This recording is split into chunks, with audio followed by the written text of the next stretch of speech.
was Nusrat Ghani's statement voiced by a member of the Times radio production team.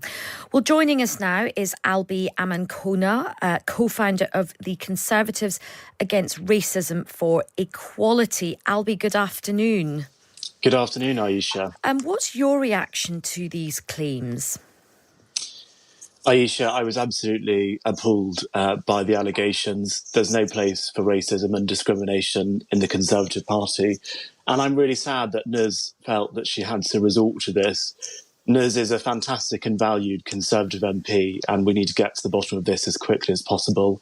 The facts need to be established, and we need to find a positive way forward for everyone's sake. But I think it is also worth noting, of course, as you mentioned before, that the allegations have been denied by Mark Spencer and they've been described as defamatory, which I think just reinforces my point that we need to establish the facts of the situation. And it does feel that the sort of pushback from Number 10 and indeed the pushback from the Deputy Prime Minister is that this is sort of down to Nuz Ghani. She's got to make a complaint. But we often know that if victims of discrimination don't really have that much faith in a complaint system, and the point she was making is that this complaint was about government business, not party business. It does feel to many of my listeners that the party is sort of victim blaming Nuz Ghani and putting it all on her.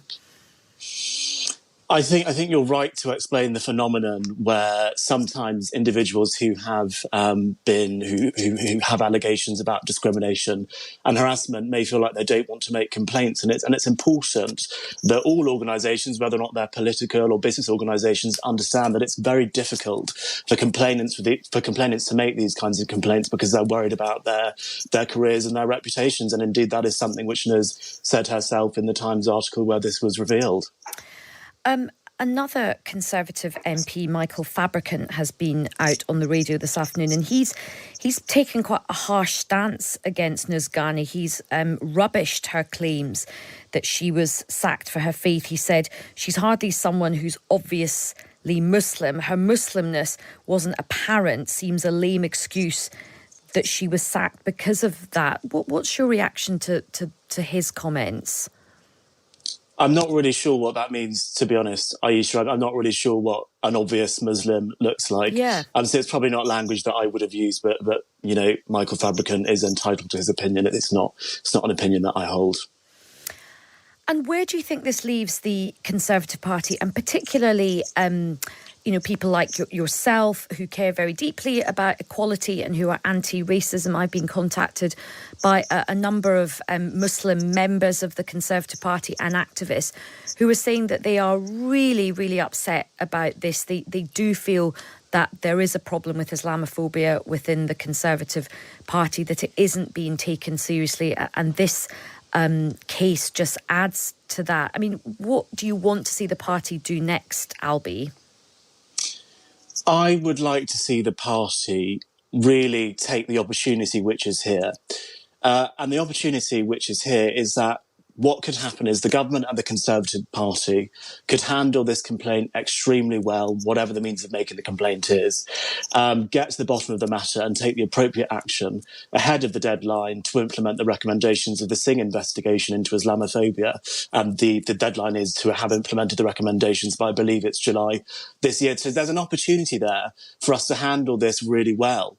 And I think more broadly, when I'm thinking about the Conservative Party and ethnic minority Britons, you know, far too many traditional, family-orientated, aspirational British ethnic minority families and individuals who value self-reliance remain alienated from this country's main centre-right political party. And as Conservatives, we have to ask ourselves why, find an answer to that question and resolve it. And do you think there is a danger that if the Conservative Party doesn't take this seriously, they could find themselves in the position that the Labour Party did over anti-Semitism? I would be very surprised if after the news today, if the Conservative Party didn't take this very seriously. So I would be surprised if we ended up in the same position as the Labour Party did with anti-Semitism, because I don't believe it is a viable option for us not to take this seriously. And in terms of taking it seriously, I mean, the Prime Minister We heard from the Deputy Prime Minister, Dominic Raab, on Times Radio this morning. We had a statement from Number 10 saying, look, if Nuzgani wants to, put in a complaint, she has to do it.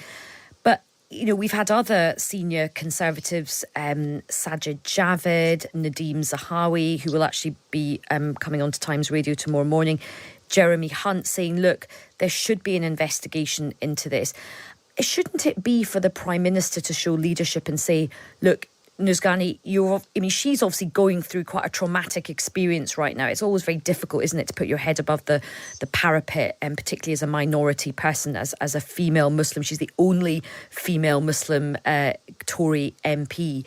Wouldn't it be right for the Prime Minister to say, I've listened to your concerns, I've read your statement now, we haven't handled this great, but I'm going to take the leadership now. We are going to investigate this. You don't need to sort of bring this to us. We hear you. We're going to look into it. Would that not be the kind of right thing to do? It is one of the things that the Conservative Party could do to handle this situation.